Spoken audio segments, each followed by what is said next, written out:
Of India, that other old and mysterious land of the East, the Romans knew much more than they did of China, and yet very little. Most ridiculous and fantastic tales were told and believed. Some reported that there were tiny wild men living in India, only 22 inches tall, who had no noses and carried on war with cranes and partridges. People without mouths, who lived on the smell of meat, and others with ears so long they went to sleep in them. "Don't believe all the accounts you hear about India," said Strabo the geographer. "Most of those who repeat them have not been to India, and what they tell you is from hearsay. Many merchants from Egypt sail to India every year, but only a very small number of them have ever gone as far as the Ganges River." From the report of an important citizen in Damascus, who also had been a friend of Herod's, Strabo had learned of the unusual delegation once sent by a powerful Raja of India to Augustus Caesar, and received by him on the island of Samos. Tiberius was no doubt reminded of these strange visitors, as he now sailed from Rhodes to Samos to visit his stepson Gaius. The two grandsons, Gaius and Lucius, had been sent out by their grandfather Augustus to learn the business of the empire before they should be called upon to rule it. Lucius had been sent west to Gaul and Spain. Gaius had now come east to manage affairs in Armenia in the border of Parthia, just as Tiberius had done himself 20 years ago. It had been that winter 20 years ago that Augustus had spent on the island of Samos, and the extraordinary delegation from India had arrived with rare gifts and messages of friendship. Strabo, in telling the story, said that the letter which the 3 Indian ambassadors had carried to Augustus Caesar plainly showed that more than 3 envoys had started out from India, but only 3 had survived. The rest had died during the long journey. One of the men in the party also later burned himself alive on a funeral pyre at Athens. Not because he was unhappy, he explained, but because he wished to depart this life lest something untoward should happen to him if he tarried any longer. Certain other facts about India seemed reliable enough to Strabo, who had never been in India, to be repeated in his geography. Strabo reported, "The peoples of India are divided into 7 castes. One kind are called the Brahmins. They are philosophers who enjoy high repute. They attend the king as counselors, as the Magi attend the Persian kings.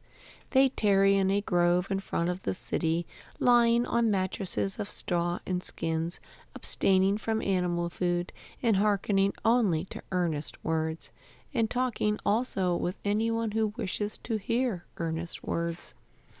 Their hearer is forbidden to cough or even spit, and if he does, he is banished for that day as a man who has no control over himself. They converse more about death than anything else, for they believe that the life here is as if it were that of an unborn baby, and that death, to those who have devoted themselves to philosophy, is birth into true life, that is, the happy life, and they therefore discipline themselves most of all to be ready for death." The early people of the Indus had many gods or nature spirits. Greatest of these was called the Sky or Heaven Father, or Dayush Pitar in their language. In Greece they pronounced it Zeus Pater. The Romans called it Jupiter. Eventually the people of the Indus began to wonder about all these many gods. Which had come first, and how? In the world itself, the thinkers asked, when and how had it been created? Who truly knows, and who can declare it? The gods are before this world's creation. Who knows, then, when it first came into being? He whose eye controls the world from highest heaven, does he truly know it, or does he know it not? These questions come from the Rig Veda, a sacred book written in Sanskrit by these people in the Indus Valley about 1000 B.C.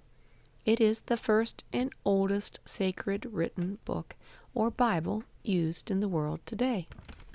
About 200 years later, the philosophers had come to believe that there was but one God, one great self or spirit of the universe.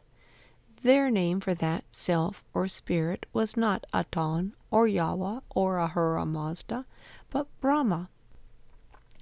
In sacred books called Brahmana, they described Brahma in this way. When people say, sacrifice to this or to that god, each god is but a way in which Brahma is made known, for he is all gods in one. He is the one ruler of the universe, the self within all things. His form is not to be seen. No one beholds him with the eye. He is imagined in the heart. Greater than the greatest, smaller than small. The great self is always settled in the heart of men. The wise who find him within themselves, to them belongs eternal happiness and eternal peace.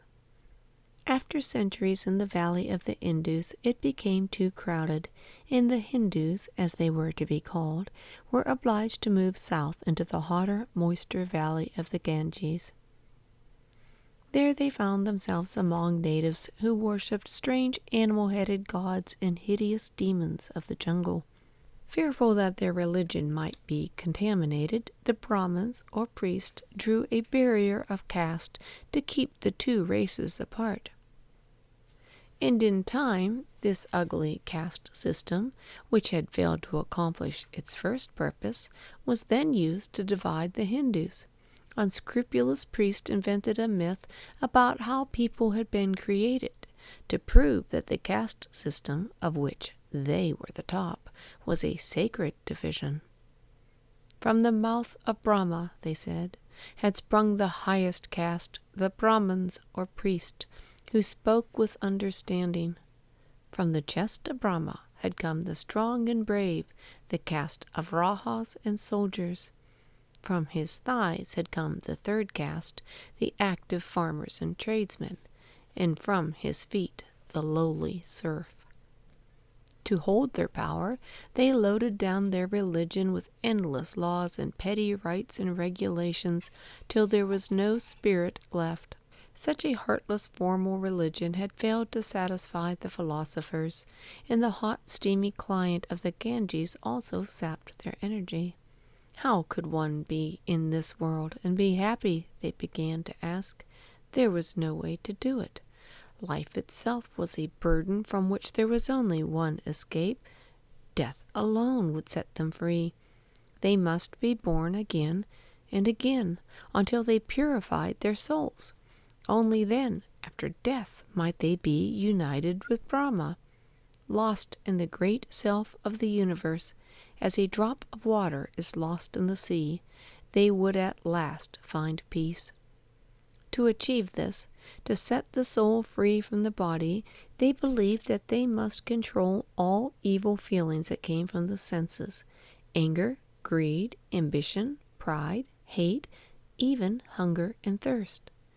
This led to the most extreme practices. Many withdrew from normal everyday life just to sit and meditate and practice self-control. They tried to feel nothing, not even joy or pleasure.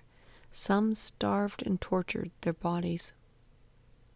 But the masses of people went on doing as they had always done, worshipping one god or many, erecting idols and shrines, obeying their priests, offering sacrifices, and bathing in the sacred Ganges River. There were, however, others who felt that things were not as they should be. About 500 BC, many reformers arose who tried to free India from customs and beliefs which they looked upon as both useless and false. One of these was a prince named Gautama, who had been born near the sacred city of India on the Ganges River. He gave up his wealth and position to seek a cure for the evils of the world. He led such a holy life that he was called Buddha, meaning the enlightened one, and after he was dead, his followers declared that he was the son of Brahma, and told stories of his miraculous birth. Gautama, the Buddha, believed that bloody animal sacrifices were cruel and useless, that extreme torturing of the body was of no avail, and that the caste system was evil and false. He preached a way of life that seemed true to him. Though he gained followers for his teaching, and in time it was to become one of the greatest religions of the world, it was never generally accepted in India. India continued to be a land of many and widely varying beliefs and practices. All kinds of religions existed side by side. All these varied beliefs and forms taken together make up the religion known as Hinduism.